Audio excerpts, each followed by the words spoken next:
Hey guys, welcome back to another one of my videos where I show you how to make delicious treats at home. Today, I will be sharing my exquisite strawberry cake recipe, so stay tuned and make sure you subscribe to my channel. We are starting this recipe with a sponge that will be at the base and top of the cake. For that, you will need 4 eggs as well as 125 grams of sugar that you can place in a bowl and start whisking a bit together. This step helps prevent the sugar from sucking all the egg moisture. We then place the mixture in a stand mixer or an electric mixer and whisk at medium to high speed. You can tell that the batter is done when you start to have a ribbon drip effect when you remove the whisk. That's your cue to add in 125 grams of all-purpose flour. You want to fold the flour into the batter in a circular motion from the inside to the outside. You also want to make sure you get all the flour that might be at the bottom of the bowl.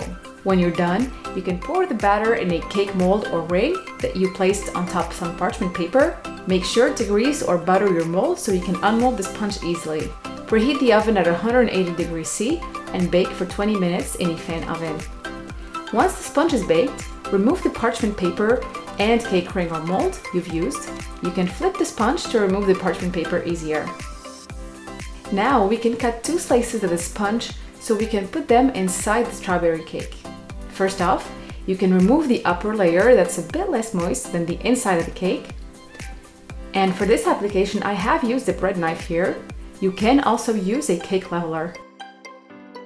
Once that's done, you can set the 2 layers aside and move on to making the vanilla custard. So for this step, you will need 5 egg yolks.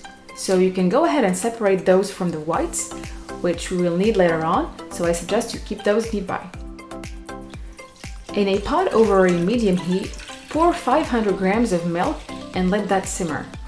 In the meantime, whisk the eggs together and add in the sugar and go ahead and whisk that very well. As said previously, don't leave the egg yolks in contact with sugar without whisking because that will dry them out. Sift the cornstarch and add that to the mixture while whisking. Once the milk has started to simmer, add 1/3 of it over the egg mixture and whisk again. Pour the mixture over the milk and whisk until the custard starts to boil and becomes thicker. You want to leave that for a minute longer on the stove to dehydrate it enough. Then, you can spread that on a silicone mat or baking dish. Cover with some cling wrap and let that cool in the fridge for 30 minutes. For decoration in the inner fruit layer, we need to chop some fresh strawberries. These will go on the sides of the cake as well as the inside. Next up, we will be moving on to the custard. Once that comes out of the fridge, it needs to be whisked a bit so it regains its texture. Then you can go ahead and add in the smooth butter little by little. You can switch to a paddle attachment to have a smoother finish and a better result. Next up, we'll be preparing some strawberry juice to soak the sponge with. It's actually quite easy. All you need is a couple strawberries and some water. You then blend those together and that's it. Now this is optional, but I find it very practical actually. You can put the custard in a piping bag with a round piping tip. If you'd rather just spread the custard with a palette knife, that's fine as well.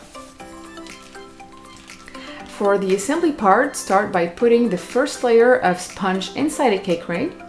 Make sure you leave a space for the chopped strawberries between the sponge and the ring.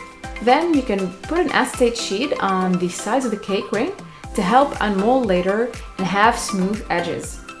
Start by filling the edges with chopped strawberries. The inner side of the strawberry needs to be facing the cake ring. Next up, you can apply some strawberry juice on the sponge so it doesn't dry out, and on top of that, you need to pipe a layer of custard. Here again, the piping bag allows us to have an even layer, but a palette knife or a spoon could work also.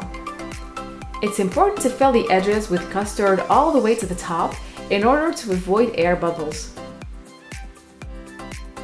fill the inside of the cake with strawberries. I've put chopped ones here, but whole strawberries could work also. Cover that with a sponge cake and repeat the juice process. Now this part right here is completely optional. This is actually a decoration. I've chosen to color the top layer of custard with some pink food coloring. Grab a bit of custard and mix it with some food coloring. Then mix that with some more custard until you have the color shade that you're looking for. Here I was going for a very light pink, so I mixed that with some more custard. Go ahead and put that in a piping bag. The piping tip here is optional, and of course you can use a palette knife or spoon. Make sure you pipe some of the colored custard on the outer edges of the cake. While doing this, make sure you apply pressure to avoid any air bubbles.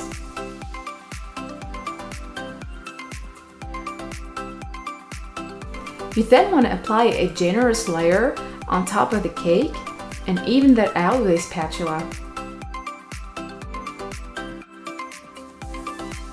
You can adjust the surface as you go until you have a flat surface of custard. This can take a while, so just be patient with it.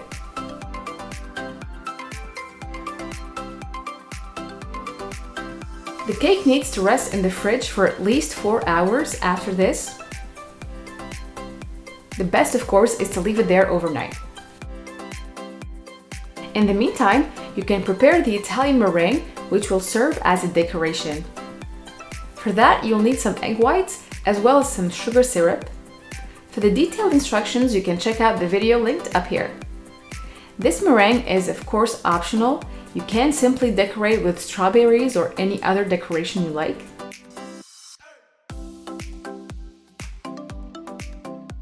Once the meringue is done, you can put that in a piping bag fitted with the piping tip of your choosing. I've chosen a Saint Honoré tip here, but a rum tip or a star tip could also work. It's really up to you. Once your piping bag is full, you can go ahead and start decorating the cake.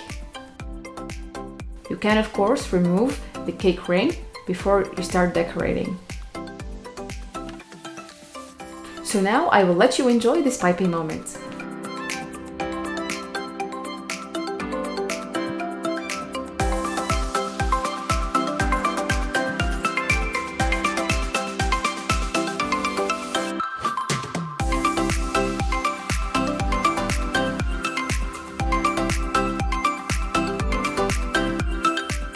To finish the decoration, add in some chopped strawberries on the edges to make a sort of circle. Then you want to put in whole strawberries inside of that. Make sure you remove the acetate sheet before serving. Until then, it's okay to leave it on the cake.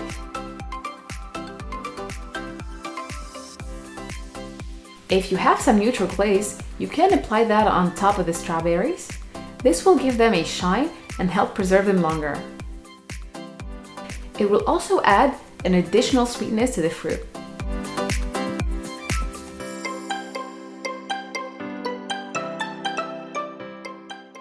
That's it, guys, all done. I hope you enjoyed this video. Let me know if you have any questions. You can also let me know in the comment section what recipes you want to see next. Don't forget to subscribe to my channel to be the first to see my next recipes. Thank you for watching, see you next week, and as always, bon appetit!